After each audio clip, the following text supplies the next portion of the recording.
Hello everyone, good afternoon all of you. स्वागत है आप सभी का हमारे YouTube channel John of life science में। तो अपन ने आपके RPSC assistant professor zoology exam के लिए जो सीरीज स्टार्ट कर रखी है, इवोल्यूशन के इम्पोर्टेंट जो मैराथन क्लासेस हैं, ठीक है। तो उसके 3 लेक्चर आपके अपलोड कर दिए, सॉरी 2 लेक्चर अपलोड हो गए। लेक्चर 3 आपका अपलोड होगा। सो इवोल्यूशन मैराथन क्लासेस, ठीक है, लेक्चर नंबर 3। तो जिन्होंने प्रीवियस लेक्चर नहीं देखे हैं, एक बार आप प्लेलिस्ट में जाना और वहां से जाके दोनों लेक्चर्स को एक बार देख लेना। आपके सिलेबस के अकॉर्डिंग जितनी भी इंपॉर्टेंट चीजें हैं वो सारी सारी यहाँ पे कवर की गई है। एग्जाम ओरिएंटेड चीजें हैं, इंपॉर्टेंट पॉइंटर्स हैं, ठीक है। सो कहने का मतलब ये है कि जो आपका सिलेबस है उसकी कंप्लीट समरी है इवोल्यूशन के अंदर। और ये जो वीडियो सेशन है ये आपके आरपीएससी और इसी के साथ साथ यूपीपीएससी जो असिस्टेंट प्रोफेसर की एग्जाम है, दोनों के लिए बेनिफिशियल होने वाले हैं। तो अगर आपने इवोल्यूशन आपके बुक्स वगैरह से पढ़ा है, जो तो पढ़ना ही आपको वो इम्पोर्टेंट है, आपके खुद के नोट्स हैं, चाहे वो आपके इम्पोर्टेंट जो बुक्स वगैरह है नोट, ठीक है। उसके साथ साथ आप इन वीडियो को देख लेना, आपको काफी सारी एग्जाम ओरिएंटेड डायरेक्ट चीजें यहाँ से देखने को मिल जाएगी, ठीक है। बाकी अपन जितनी भी बातें हैं वो वीडियो के एंड में डिस्कस करेंगे। सो आज का अपना टारगेट रहने वाला है, एक तो स्पेसिएशन। और स्पेसिएशन जब हम पढ़ते हैं तो इसके साथ में अपन एक टॉपिक और कंसिडर करते हैं, आइसोलेशन। एक और देखेंगे नेचुरल सिलेक्शन प्लस हार्डी विनवर। और हार्डी विनवर वगैरह है, नेचुरल सिलेक्शन है, यहाँ से डायरेक्ट एग्जाम में क्वेश्चन आते हैं। सो नेचुरल सिलेक्शन के लाइक आपसे टाइप पूछ लेते हैं कि 3 टाइप के हैं, प्लस उनके एग्जाम्पल पूछ लेते हैं। और हो सकता है उनसे जो इम्पोर्टेंट उनके करेक्टर्स हैं वो पूछ लेते हैं। हार्डी विनवर्क से आपका एक तो रूल आ जाता है, प्लस न्यूमेरिकल क्वेश्चन आ जाते हैं आपके इक्वेशन से, प्लस जो फैक्टर है और फैक्टर से डेफिनेटली क्वेश्चन हार्डी विनवर्क में बनता ही बनता है। सो आज की क्लास अपन स्टार्ट करते हैं। सो पहले अपन देखेंगे आइसोलेशन। क्या आइसोलेशन क्या है, ठीक है। इंपॉर्टेंट सारी चीजें हैं तो देखेंगे। सो देखो, आइसोलेशन को आपको ये समझना है कि आपको इंटरब्रीडिंग को रोकने के लिए कोई आप सेग्रीगेशन क्रिएट कर रहे हो पॉपुलेशन में, तो वो कहलाता है एक तरह का क्या, आइसोलेशन, ठीक है। तो इसको अपन ऐसे कह सकते हैं, ठीक है, बैरियर फॉर प्रिवेंटिंग इंटरब्रीडिंग। क्योंकि आपके सिलेबस में वैसे नहीं दिया हुआ, लेकिन जब ये अपन स्पेसिस में पढ़ते हैं तो आपके आइसोलेशन का नाम आता ही आता है, इसलिए एक बार इसको देख लो। तो आइसोलेशन का मतलब ये हो गया कि आपके बैरियर है जो आपकी इंटरब्रीडिंग को रोकेगा, ठीक है। तो अब यहाँ से अपन इनके टाइप देखते हैं कि आपके आइसोलेशन के टाइप कौन से हैं, और आइसोलेशन वर्ड किसने दिया था।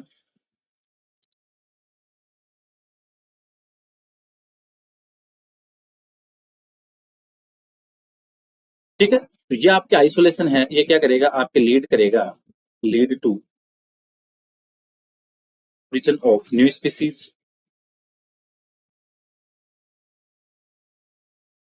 प्लस ये जो वर्ड था आपके, इसको एक्सप्लेन किया गया था, एक्सप्लेन बाय, जो आपके आइसोलेशन या रिप्रोडक्टिव आइसोलेशन है, बाय स्टेबिन्स के द्वारा, स्टेबिन्स। और स्टेबिन्स की एक बुक थी जिसके अंदर इन्होंने ये पब्लिश किया था, so process of organic evolution. तो ये चीज ध्यान रखना, अगर आपसे एग्जाम में हो सकता है पूछ ले कि प्रोसेस ऑफ ऑर्गेनिक इवोल्यूशन जो बुक थी उसके अंदर स्टेबिन्स ने किस टॉपिक को हाईलाइट किया था, तो आपका आंसर रहेगा क्या यहाँ पे, आइसोलेशन। ये चीज ध्यान रखनी है। अब देखो, आइसोलेशन होते हैं आपके 2 तरह के।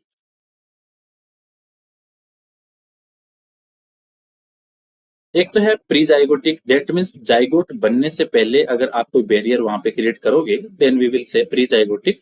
और अगर मान लो बाई चांस जाइगोट बन भी गया और फिर भी उसके बाद में भी अगर आपको कोई कंडीशन ऐसे लानी है ताकि इंटरब्रीडिंग प्रिवेंट हो, वो कहलाता है पोस्ट जाइगोटिक। तो देखो, प्री जाइगोटिक के अंदर देखो, एक तो आता है आपका इकोलॉजिकल आइसोलेशन, ठीक है। इकोलॉजी का मतलब ये हो गया कि 2 स्पीसीज है, उनके अलग अलग हैबिटाट है, तो उसकी वजह से हो सकता है। So ecological isolation due to different habitats,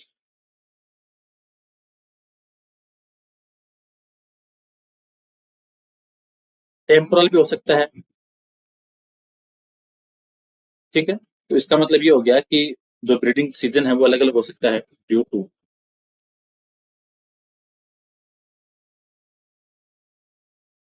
different breeding season.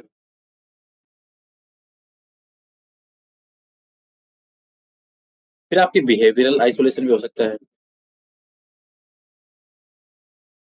ठीक है, जिसके अंदर क्या होगा, सेक्सुअल बिहेवियर में कुछ चेंजेस। मैकेनिकल आइसोलेशन, ठीक है, उसमें क्या होगा, जो आपके incompatible genital organs. And last one is gametic isolation, ठीक है। जैसे मान के चलो कि आपके स्पर्म और ओवा है स्पीसीज के अलग अलग के, ठीक है, सो आपस में फ्यूज नहीं होंगे, ठीक है, उनकी कोई सरफेस पे कोई केमिकल वगैरह की वजह से। सो इसमें अपन कह सकते हैं can not fuse sperm and ओवा। तो देखो, प्री जाइगोटिक को आप ऐसे समझो कि मेटिंग और आपके जाइगोट बनने की जो प्रोसेस है, ठीक है, उससे पहले अगर आप आइसोलेशन आ रहा है तो वो कहलाएगा प्री जाइगोटिक। इकोलॉजिकल हो सकता है, टेम्पोरल हो सकता है, बिहेवियरल आइसोलेशन हो सकता है, मैकेनिकल भी हो सकता है, या फिर आपके गेमेटिक आइसोलेशन भी हो सकता है। ये सारे के सारे आप कंसिडर होंगे प्री जाइगोटिक। मान लो बाई चांस किसी कंडीशन के अंदर अगर आपके जाइगोट बन गया, तो उसके बाद में अगर आप पोस्ट जाइगोटिक की तरफ जाओगे, सो वहां पे आते हैं आपके 3 तरीके के, ठीक है। एक सेकेंड,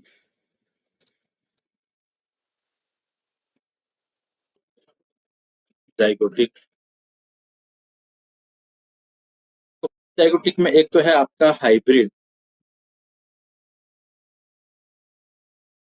इनवाइबिलिटी, ठीक है, आपका जो हाइब्रिड बना, ठीक है, तो वो क्या होगा, आगे डेवलप नहीं होगा, ठीक है, तो fails to develop. Hybrid sterility,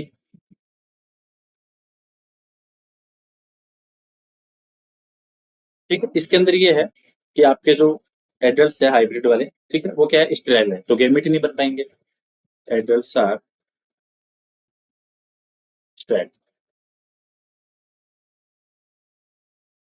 last condition is hybrid breakdown, ठीक है, इसके अंदर क्या होगा, उनके अंदर क्या रहेगा, फर्टिलिटी है वो रिड्यूस रहेगी। 3 कारण हो गए। ये चीज आपको ध्यान रखनी है, आपके पोस्ट जाइगोटिक और प्री जाइगोटिक की हमेशा एग्जाम के अंदर क्वेश्चंस वगैरह पूछते हैं। और एक चीज ध्यान रखना, एक चीज यहाँ से आती है जो हाइब्रिड स्टेरिलिटी है, ठीक है, इसके एग्जाम पे ध्यान रखना, एक तो आता है जो आपके म्यूल्स होते हैं, हिन्नी, म्यूल्स एंड हिन्नी, इसके एग्जाम्पल होंगे आपके हाइब्रिड स्टेरिलिटी। ये चीज यहाँ से आपको ध्यान रखनी है, जो कि काफी इंपॉर्टेंट है, ठीक है। तो आपके आइसोलेशन की बात होगी प्री जाइगोटिक और पोस्ट जाइगोटिक। इसके बाद में स्पेसिएशन से अगर कोई क्वेश्चन बनता है तो यही बनता है कि जैसे एक तो आपके एलोपेट्रिक स्पेसिएशन है, ठीक है, एलोपेट्रिक आपके जियोग्राफिकल आइसोलेशन की वजह से। और एग्जाम में क्या डायरेक्ट क्वेश्चन आता है कि जियोग्राफिकल आइसोलेशन की वजह से जो स्पेसिएशन हो रहा है वो कौन सा होता है, एलोपेट्रिक। अगर सिंपेट्रिक की बात करें, ठीक है, तो ये क्या होगा, आपके जो ओरिजिनल पॉपुलेशन है पेरेंटल वाली वहां से आइसोलेट होगी, ठीक है, सब पॉपुलेशन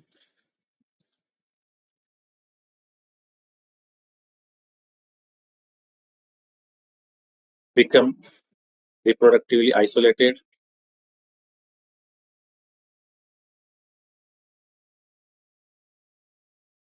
फ्रॉम पेरेंटल पॉपुलेशन। यहाँ पे जियोग्राफिकल आइसोलेशन नहीं होगा, जो आपके पेरेंटल पॉपुलेशन है वहीं से आपकी पॉपुलेशन आइसोलेट हो रही है, और वो कहला रही है आपकी सिंपेट्रिक। एक पैरापेट्रिक और ध्यान रखना, एक होता है पेरीपेट्रिक। दो चीजें आती है, पैरापेट्रिक और पेरीपेट्रिक। पैरापेट्रिक में आपको ध्यान रखना है, अगर कोई न्यू स्पीसीज फॉर्म हो रही है पॉपुलेशन से, तो वो वहां से कहां से होगी, जहां से अगर वहां पे कोई जीन फ्लो के अंदर लिमिटेशन है, ठीक है, जीन फ्लो लिमिटेड, ठीक है, between different part of population, ये हो गया। अगर आपसे पूछे पेरीपेट्रिक का, तो पेरीपेट्रिक के अंदर ये कह सकते हैं जियोग्राफिकली आइसोलेटेड,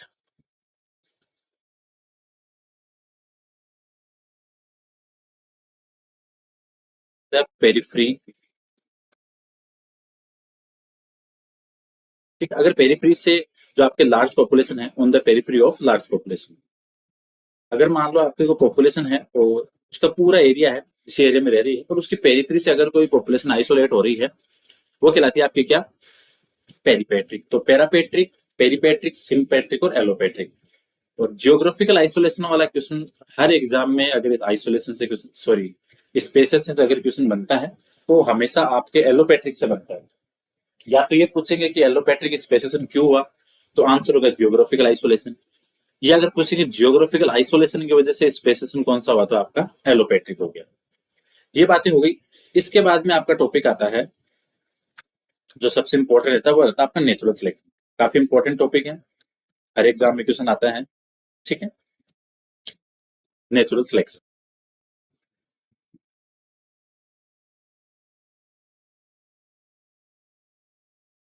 ठीक है, नेचुरल सिलेक्शन कहें या इसको ऐसे भी कह सकते हैं सर्वाइवल ऑफ फिटेस्ट। डेफिनेशन सबने पढ़ी है। ठीक है, एनवायरमेंट उन्हीं को अडॉप्ट करेगा जो बेटर फिट होंगे। ठीक है, तो ये चीज अपने को ध्यान रखनी है। ये कहलाता है आपका नेचुरल सिलेक्शन का नियम। इसके अंदर जो सबसे इंपॉर्टेंट चीज आती है, आपको एक तो टाइप ध्यान रखने हैं, जहां से एग्जाम में हमेशा क्वेश्चन आता है। ठीक है, सो अगर अपन बात करें आपके टाइप की, तो एक तो है stabilising, another one is directional, and last one is disruptive. ठीक है, हमेशा क्वेश्चन आते हैं यहाँ से। अब क्वेश्चन क्या क्या बनते हैं वो देखते हैं। देखो, पहले देखते हैं अपन स्टेबिलाईजिंग।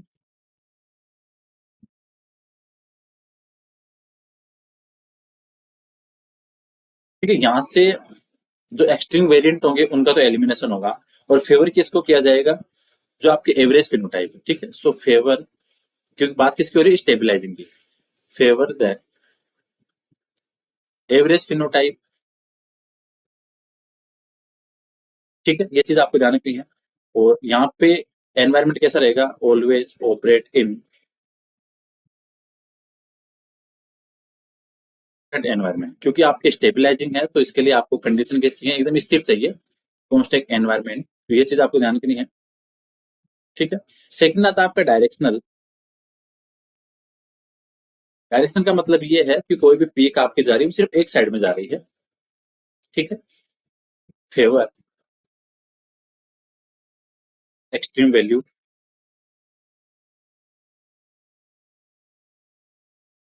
तो आपके एवरेज और जो अनोदर वैल्यू है उसको क्या हो रहा है, यहाँ से एलिमिनेट किया जाएगा। ठीक है, तो ये चीज आपको ध्यान रखनी है। यहाँ से एक चीज और ध्यान रखना, इंडिविजुअल्स, जो ज्यादातर इंडिविजुअल्स होंगे, acquire value other than the main character value. ठीक है, कहने का मतलब ये है कि जो आपकी पीक अब सिर्फ एक शिफ्ट में जाएगी, और एक शिफ्ट में या एक साइड में इसलिए जाएगी क्योंकि आपके जो मोर इंडिविजुअल्स है उन्होंने क्या है, जो एक्वायर करेगी वैल्यू, वो वहां से क्या रहेगी, जो मेन कैरेक्टर वैल्यू है उसके अलावा रहेगी। ये चीज आपको ध्यान रखनी है। सबसे इंपॉर्टेंट चीज जो आपको एग्जाम के लिए ध्यान रखनी है, एक तो इंडस्ट्रियल मैनरिज्म वाला कॉन्सेप्ट, इसका एग्जाम्पल है डायरेक्शनल का। हीटिडिटी रेजिस्टेंस का जो टॉपिक देखते हैं अपन, वो किसका एग्जाम्पल है, डायरेक्शनल। ये चीज यहाँ से आपको ध्यान रखनी है। फिर आता है आपकी डिसरप्टिव।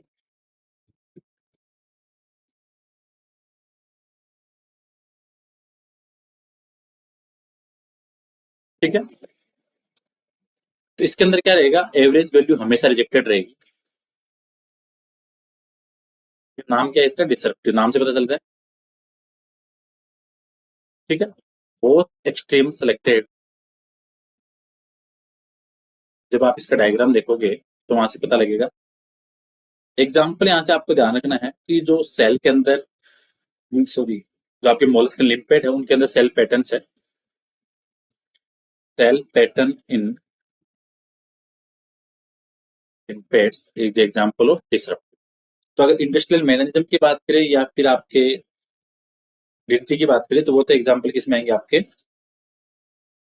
स्टेबलाइजिंग में, सॉरी डायरेक्शनल में, और अगर बात कर रहा है सेल पैटर्न की तो रहेगा आपके डिसरप्टिव। ये चीज ध्यान रखनी। दूसरी चीज, इंडस्ट्रियल मैकेनिज्म का जो कॉन्सेप्ट है वो किसने दिया था, ये ध्यान रखना।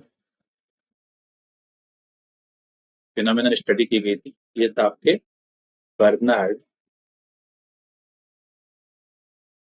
Kettle well. ठीक है, तो इन्होंने किस पे काम किया गया था, जो आपकी मौत थी उसके ऊपर। फिर जो फिनोमेनन निकल के आया था वो कौन सा था, आपके इंडस्ट्रियल मैनेजमेंट। मौत का भी नाम ध्यान रखना, कौन सी थी, आपके बिस्टन वेटुलेरिया।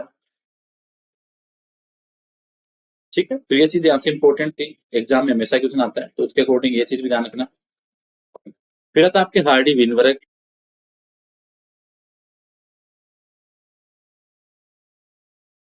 ठीक है, कहने का मतलब ये है कि जो आपकी एलिन फ्रीक्वेंसी है वो एक जनरेशन से दूसरे जनरेशन तक कांस्टेंट रहेगी, जब तक कि कोई इवोल्यूशनरी फोर्स वहां पे काम नहीं कर रहा।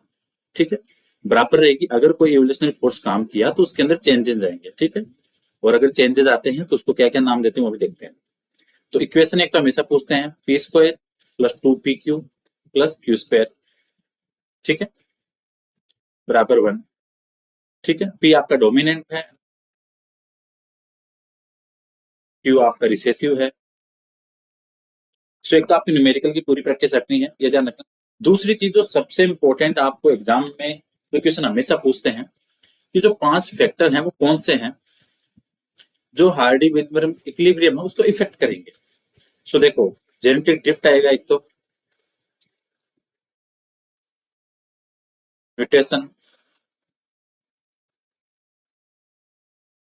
ठीक है, natural selection,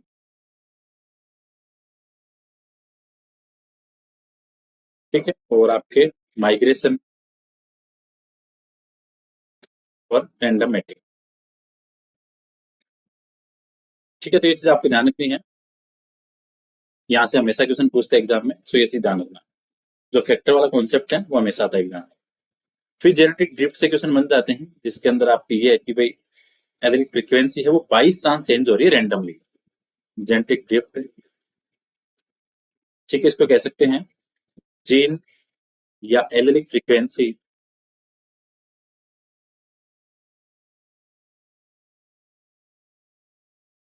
change by chance, वो क्या कहलाता है आपका जेनेटिक ड्रिफ्ट। किसने दिया कॉन्सेप्ट, सीवेल राइट ने, ये नाम ध्यान रखना। या पूछे सिविल राइट इफेक्ट क्या है तो वो है आपका जेनेटिक ड्रिफ्ट, या पूछे जेनेटिक ड्रिफ्ट किसने दिया, then answer will be Sewall Wright. दूसरी चीज, always operate on small population, ये चीज आपको ध्यान रखनी है। लार्ज पॉपुलेशन में कभी नहीं होगा, तो हमेशा किस पे होगा, स्मॉल पॉपुलेशन पे होगा। ठीक है, तो ये चीज आपको यहाँ से ध्यान रखी है, जो काफी इंपॉर्टेंट है। फिर इसके दो टाइप आते हैं आपके, एक तो फाउंडर इफेक्ट होता है, एक आता है आपके बोटल नेक इफेक्ट, ये चीज भी ध्यान रखना। जेनेटिक ड्रिफ्ट के कारण भी ध्यान रखना, रीजन ऑफ जेनेटिक ड्रिफ्ट, ये आपके जो 22 साल चेंजेस आए उनके पीछे क्या लॉजिक हो सकता है। देखो, एक तो आपका आइसोलेशन भी हो सकता है, कोई भी नेचुरल एपिडेमिक या कैलेमिटीज हो सकती है,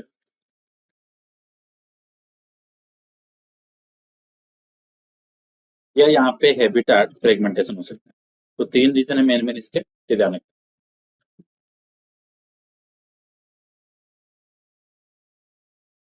ठीक है, सो ये बातें थी इंपॉर्टेंट। अब अगर अपने यहाँ से और बातें देखें जो इम्पोर्टेंट एग्जाम के लिए इम्पोर्टेंट है, उनके बारे देख लेते हैं।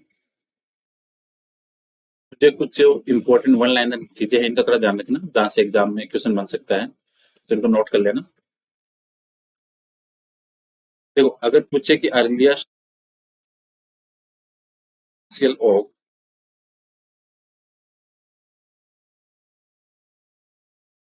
सोशल ऑफ कोर्स, आपका आंसर क्या होगा, यूएफएस।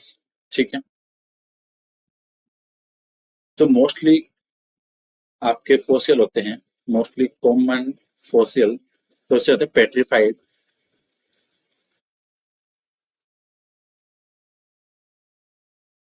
सेल पैटर्न, इन लिम्फेट्स किसका एग्जाम्पल है? सेल पैटर्न इन लिम्फेट डिसरप्टिव का, ठीक है। ऑस्ट्रेलियन मार्सोपियल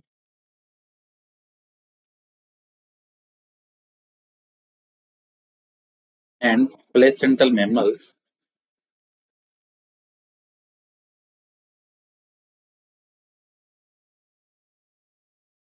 ठीक है, कॉन्वर्जेंट इवोल्यूशन को डिनोट करेंगे। इवोल्यूशन, ठीक है। इंपॉर्टेंट चीजें ध्यान रखना एग्जाम के लिए, डायरेक्ट क्वेश्चन आ सकता है।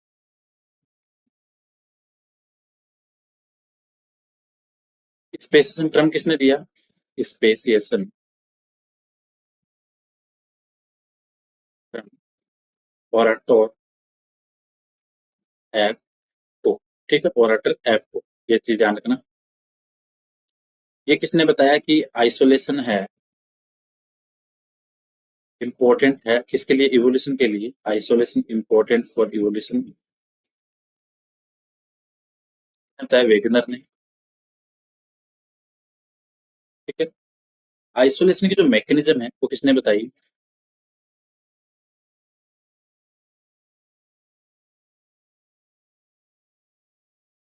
ठीक है, लोबांजिस्की ने।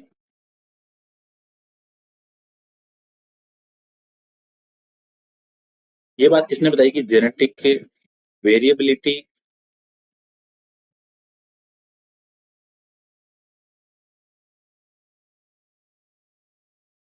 एक सेकंड, ठीक है, हाँ बस ये बातें थी, इसका थोड़ा एक बार ध्यान रखना, काफी इंपॉर्टेंट चीजें। एक चीज ध्यान रखना, हार्डी विनबर्ग जो टेस्ट था इसको कौन सी बायोस्टेट के द्वारा चेक किया गया था? तो Hardy Weinberg test by chi square test के द्वारा, ठीक है। तो ये चीज काफी इंपॉर्टेंट है, इनका ध्यान रखना, एग्जाम में क्वेश्चन आ सकते हैं डायरेक्ट। छोटी छोटी बातें हैं लेकिन एग्जाम के लिए इंपॉर्टेंट है, ठीक है। अभी और भी काफी सारी से वन लाइनर चीजें हैं, जब भी एग्जाम पास में आएगी तो उनको करवाएंगे। हाँ, एक चीज और नोट कर लेना यहाँ से, होमोलोगस ऑर्गन,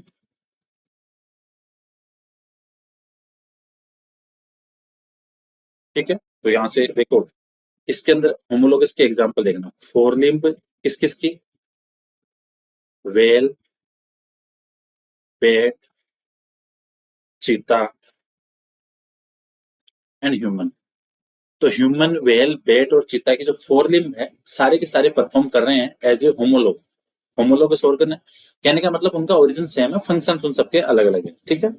स्ट्रक्चरल सेम देखेंगे, जैसे इनके अंदर ह्यूमर है, रेडियस है, अल्ना है, ठीक है, कार्पल्स हैं, ये सारी प्रेजेंट होंगी। और एग्जाम्पल, थॉर्न ऑफ, ये तो बॉटनी का एग्जाम्पल है तो इसको तो रहने देते हैं। वर्टिब्रेट के जो हार्ट और ब्रेन है वो आपस में क्या है? होमोलोगस है।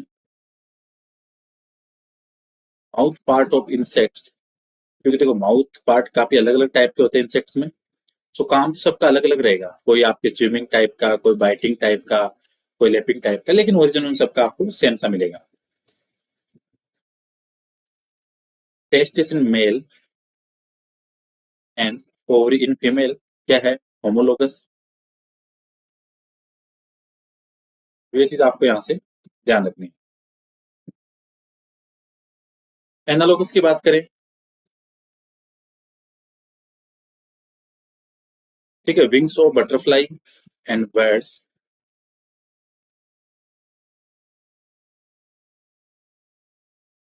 ओरिजिन इनका दोनों का अलग है लेकिन काम सेम है, दोनों का फ्लाइंग के लिए काम आएंगे, butterfly and birds, eye of octopus and mammal,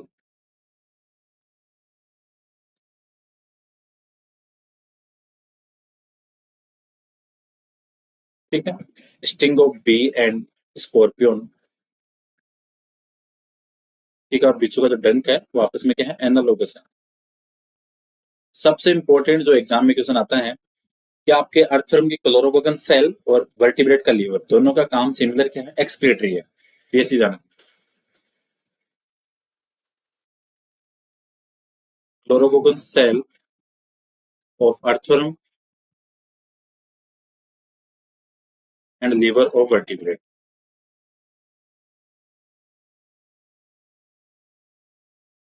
ये दोनों क्या है आपके एनालॉगस है। ये चीज आपको ध्यान रखनी है, एग्जाम में हमेशा क्वेश्चन आता है। ठीक है, एक चीज और ऐड कर लेना, मिमिक्री वर्ड किसने दिया था? पेट्स ने। ठीक है, और एक चीज और ध्यान रखना, जो आपके सर्वाइवल ऑफ फिटेस्ट का जो ओरिजिनल आइडिया था, सबसे पहले वो किसने दिया था? हर्बर्ट स्पेंसर ने। तो original idea of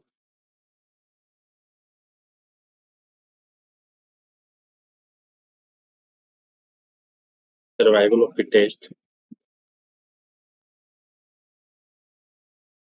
post by Herbert Spencer. तो ये चीज यहाँ से ध्यान रखना, एग्जाम के लिए इंपॉर्टेंट है, क्वेश्चन आ सकता है डायरेक्ट। ठीक है, स्टेबिंस ने जो आपके रिप्रोडक्टिव आइसोलेशन बताया था, उसकी बुक की, बुक का नाम ही ध्यान रखना।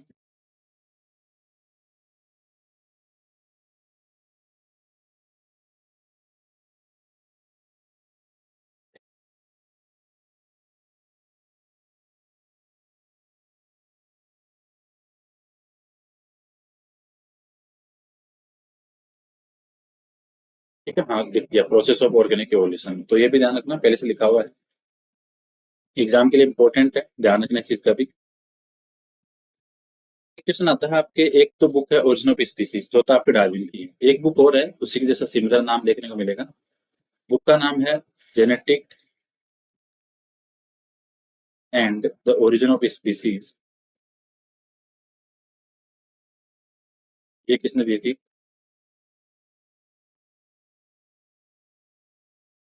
ठीक है, तो ये ध्यान रखना, डॉब्जांस किसे कौन सी बुक दी थी? Genetic and the origin of species. Exam के लिए ये भी इंपॉर्टेंट है। ठीक है, बाकी 3 सेशन आपके हो गए, अभी एक सेशन और रहेगा आपका इवोल्यूशन को लेके, तो इवोल्यूशन इन 4 क्लासों से काफी सारी चीजें आपको एग्जाम में देखने को मिलेगी। ठीक है, तो जिन्होंने पार्ट फर्स्ट और सेकंड में देखा है, एक बार आप इवोल्यूशन का वो देख लेना, फिर पार्ट 3 और 3 आज हो गया, चौथा भी कल आ जाएगा। अब देखो, आपके इकोलॉजी के मैराथन करवा दिए, इवोल्यूशन मैराथन क्लासेस करवा दी। ठीक है, इथोलॉजी कंप्लीट है, टेक्सोनॉमी कंप्लीट है, इनवर्टिब्रेट और वर्टिब्रेट ये कंप्लीट है। ठीक है, प्लस मोलिकुलर बायो के क्वेश्चंस तो करवा दिए थे, प्लस अभी इसकी मैराथन आने वाली है, सो एमसीक्यू कंप्लीट है। ह्यूमन फिजियो के मैराथन करवा दिए। ठीक है, मैराथन कंप्लीट है, प्लस साथ में 300 इंपोर्टेंट एमसीक्यू भी करवा दिए। तो अभी आपके इवोल्यूशन के बाद में मोलिकुलर बायो की मैराथन क्लासेज स्टार्ट हो जाएगी।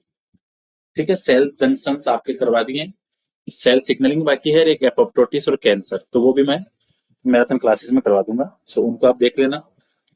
अगर क्वेश्चंस देखने हैं तो यूट्यूब पे खूब सारे क्वेश्चंस करा रखे हैं, प्लेलिस्ट पे जाओ, काफी सारे क्वेश्चंस हैं, आपके पीवाईक्यू भी है, और भी काफी सारी चीजें हैं, सब वहां जाके उनको देख सकते हो। ठीक है, किसी को अगर यूट्यूब पे वीडियो नहीं मिल रहा हो, प्लेलिस्ट नहीं मिल रही हो, तो मुझे आप मैसेज कर सकते हो, कॉन्टेक्ट नंबर 8386012535। ठीक है, 8386012535। अगर आपको टेस्ट सीरीज लेनी है तो आप ऐप डाउनलोड करो, जॉन ऑफ लाइफ साइंस, यहाँ पे आपको पेड टेस्ट सीरीज भी मिलेगी, प्लस आपको फ्री देना है तो फ्री टेस्ट भी है। आपके असिस्टेंट प्रोफेसर जूलॉजी के लिए, plus PGT biology, that means first grade biology के लिए भी टेस्ट सीरीज स्टार्ट है। तो आप ऐप डाउनलोड करो गूगल प्ले स्टोर से, John of life science, YouTube पे जाके आप काफी सारी चीजें हमें देख सकते हो, कोई डाउट या सजेशन हो तो मुझे बता सकते हो। ठीक है, so thank you so much for watching session, मिलते हैं नेक्स्ट क्लास में।